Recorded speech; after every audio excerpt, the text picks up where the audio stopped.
Hello everyone, I am back. Tonight, you know what happened on Alone, episode 2 of season 9, folks? It was a good episode.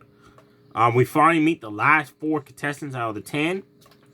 We also had more of Jakal's journey, but before I get into his journey, I'll introduce you to the last 4 contestants. We meet Tonal Jim. I hope I'm spelling your name right, man. That looks hard to pronounce. He's from Montreal. He served 6 years in the Canadian Army. As a part of a Cold War specialist, he said.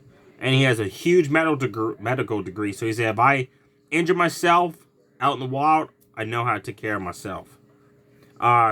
His goal is each day he's going to have a set of objectives to do to keep himself busy in that, so he won't start thinking about his family he's left at home.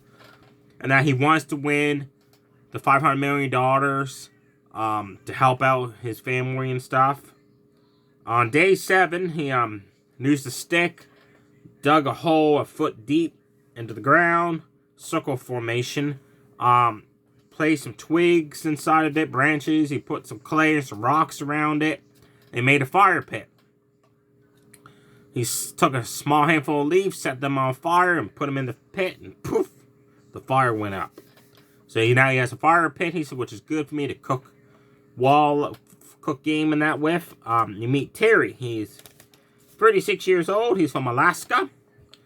He showed us a seal just as he got out of the chopper where he landed at in his zone. It's just relaxing on the rock. That was pretty cool to see. He loves to fish. Every chance he gets, he likes to take a fishing boat out and just go fishing. And he hunts a little bit, but not as much as he does fishing. He knows in his mindset he can go 30 days. But past that, he's not 100% sure he can last longer. So his goal is to overcome that challenge of lasting more than 30 days. On day 2, he made a mistake. He had gathered some pieces of tinder as a type of wood that helps your campfire burn better and that. Well, he left it out in the rain. Which, by the way, there's a fact I didn't know about that they told me is in Labrador, Canada, the region they're at, it rains every year like 108 days total, off and on, sometimes. Well, he left that tinder out in the rain, so it got all soaked and wet, so it's no good now. So he said, man, it took me a while to find that. So he said, well, I'll just take my hatchet. He chopped some wood chippings off of a tree, and he put those in a pot with some moss and some twigs and leaves, and he started using his fire starter. Every time you get the fire going, it would just go right out again. Poor guy. It took him all day. Yes, all day, folks. It showed it. Time frame wise, they spit it up, of course, a little bit, but it actually took him all day into the night to finally get a fire going in the next morning. So he said that was a whole day wasted when he could be doing other stuff. On day 6, he caught a nice fish. He drank some water, ate the fish up. He used a paracord and he attached it to 2 trees, like across from each other. And that is so far up the tree, that's how far up he's going to make a shelter. He took some logs, some twine, fastened the tarp onto the logs and that. He made it teepee style. But then he realized, well, I'm protected. I'm actually not protected, he said. The cold weather is going to be hitting me in the front, which is something I could deal with. But I noticed I left the whole back exposed, he said. I got to work on that next. That poor guy. Sorry. We meet Tom. He was born in Africa and his family and that moved to the States. He loves outdoor sports and he also loves hunting. And he's good at apparently at making stuff that like normally we would see something and we're like, nah, that's not good for nothing. Well, he'll take that and actually make something out of it that could be useful. He's found some brunch berries. They're a type of berry that are good for potassium and vitamin C. On day 2, while out looking for food and shelter, he killed a squirrel climbing up a tree. Cooked that up and he ate the brains of the squirrel, which apparently helps build your immune system and your fatty acid intake. He added some plants into the squirrel stew, he called it, to make it taste better. On day 8, he decided to use his pocket knife, which he brought with him, to cut strips of his neon green hair. And with that, and strips of his pink here. I tell you, folks, he's got some neon green here. The pink you can't hardly see, but you can see the green when he takes his hat off. And he made some flies out of that and some of the squirrel fur he kept. And he went fly fishing. He used a piece of, I guess, like some kind of line or material, and that was bright yellow. After a while, he got tangled up in the seaweed and that. He finally got free, and he had a nice sized brook trout. He caught other ones. He had 2. He was taking them back to camp to cook up. My uncle, Huey Graves, he makes flies. He does a lot of fly fishing, folks. So it's pretty cool to see that on the show. Like that aspect of it. Sorry there. The last contestant we meet is Adam. He's from Arizona. For some reason, he showed us picking his nose. I don't know why we wanted to see that. That was kind of disturbing.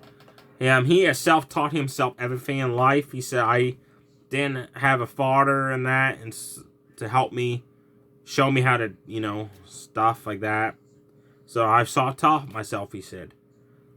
He taught himself how to fish, how to hunt himself. He loves the outdoors, so every chance he gets, he said, go explore the outdoors.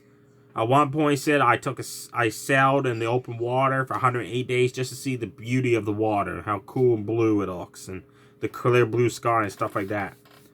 He started building his permanent shelter. He's like, I'm not making a makeshift shelter, temporary one, to try to last me for the competition like some of the people did last week. He's making a permanent one, like Tom did. He took this tarp, he attached it to some logs, used some twine. He placed some spruce branches, some brush, and some moss around the shelter and stuck it in there very good. He said that would keep me warm in that and inside. And he took his photo and hung it inside the shelter. You're allowed one photo for each contestant. On day 11, he got hungry, folks. So he went out hunting. And he found some bear feces. And he studied those, realized they're kind of not old, but not fresh. But he said it looks like a well-known trail the bear are using. So he followed the trail and he saw a spruce in the tree. It's a type of pheasant, in case you don't know that, folks. And he shot at it twice with his bow and arrow, and he missed both times. And then he spent a couple hours looking for the arrows and the thick brush and that. He's like, great. I lost 2 arrows. One could be up a tree for all I know. The other ones could be in the thick brush somewhere. So he's, well, nighttime's coming. I gotta go back to camp. He said, now I'm down 2 arrows. So that's gonna come back and bite me in the butt. I know it is. So his next objective, he's gonna make a fishing pole and try his luck fishing. Now we meet Jakar. On day 8, he got super excited. He showed us this cool, like that thing was this long, of a brook trout. He cooked that up. He ate it out of the pot. He made a wooden spatula out of wood to use to stir the contents of that eat with. He feels confident because he has a good supply of firewood. He's catching game left, right, and center. But he misses his girlfriend, but not that much yet. On day 12, he realized he's getting low on firewood. So on day 14, he went out to gather some more firewood to restock, and he saw a squirrel, so he killed the squirrel with a nice arrow shot with the bow and arrow. But then he felt bad killing the squirrel. He took it back to camp and he ate it. And then he stayed up all night, like doing the pros and cons about it's a good reason why he killed the squirrel, because it keeps him going for a few more days. The con side is he killed an animal, which he didn't like to do, but he knows, like he said, I've hunted before. He said, I've killed deer in that before to survive, to feed my family in that throughout the year. So he says, but I feel bad for killing this particular type of squirrel. So guess what, folks? On day 15, he tapped out. That's right. Jakar is the first person gone from this season. He tapped out on day 15 because he felt bad for killing the squirrel. That's why. Not because he missed his girlfriend. He said, trust me, I'd be happy to see her, but the main reason why he tapped out, he said the main reason why is because I shot and killed that squirrel, which he felt bad about. So he's out of the show now. He left the contest. We got 9 people left. We're 15 days in, folks. Next week, they're going to start taking the final 9 and showing us clips of certain ones. And the other week, it'll be the different group. They're going to mix them up every week, so we don't know who we're going to be seeing next. Let me know below in the comments section who you think's going to win it. And what do you think of Jakar leaving the show because he felt bad for killing a squirrel? What are your thoughts on that? Stay safe, everybody. Too sweet. Bye.